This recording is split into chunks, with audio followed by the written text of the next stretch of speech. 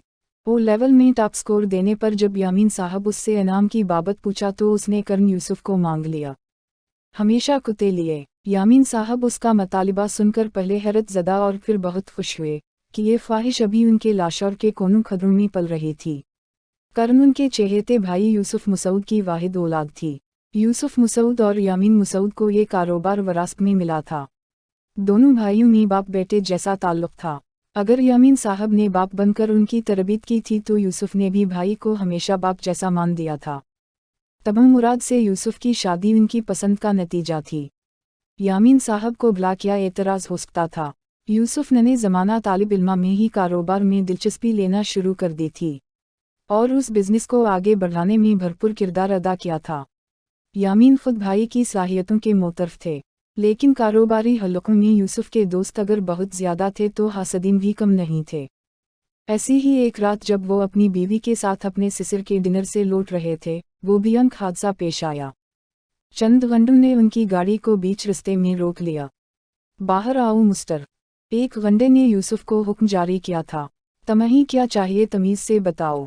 यूसुफ मजबूत आसाब के मालिक थे, बीवी की हालत समझ सकते थे, इसीलिए मज़ाहमत के बजाय मुआमलात मिसालहत से तय करना चाहे। यूसुफ, ताबों की फ़िक्रमंद आवाज़ गाड़ी से बरामद हुई थी। परेशान मत हो, सब ठीक है। यूसुफ ने ताबों को तसल्ली देना चाहिए। हम बोलो, तुम क्या चाहते हो? यूसुफ ने एक बार फिर ठंडे रहते हुए पूछा। हमें सिर्फ तुमसे फ़र्ज़ है, चुपचाप हमारे साथ चलो। और यूसुफ ने बस एक बार मुड़कर ताबों को देखा, जो शोहर को असलहा बरदार ख़तरनाक लोगों के साथ जाते हुए देख रही थी।